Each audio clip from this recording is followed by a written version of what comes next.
Hi viewers, in this video we will solve problem 1.9 from the book Heat Transfer by J.P. Holman 10th editions. A 5 centimeter layer of loosely packed asbestos is placed between two plates at 100 and 200 centigrade. Calculate the heat transfer across the layer. So if I draw a simple schematics of this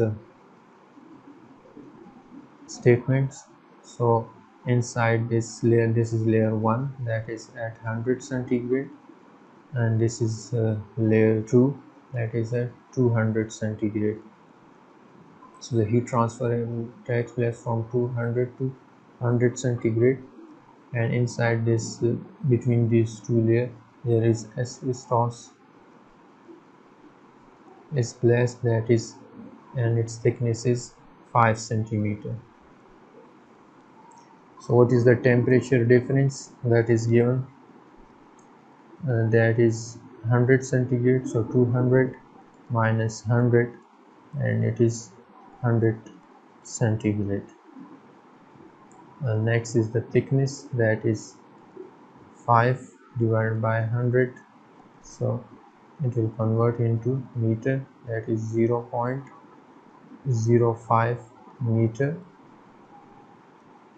Next we need to find and calculate the heat transfer across the layer. So heat transfer per unit area we need to calculate.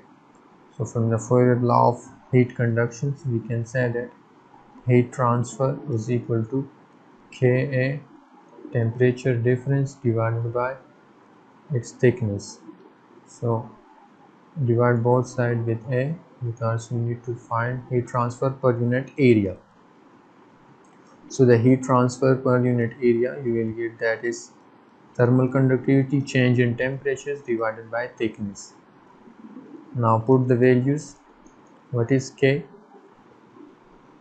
Remember, for the specific material the thermal conductivity is constant, that is asbestos, that is 0.161 watt per meter centigrade.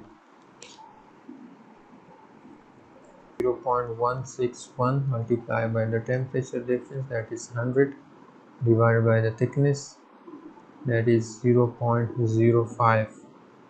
So after simplifications you will find that the heat transfer per unit area you will get, that is 322 watt per meter square. This is our final answers. I hope you understand it. If you still have any confusion, you can ask in the comment sections, and subscribe my channel for more such videos. Thank you so much.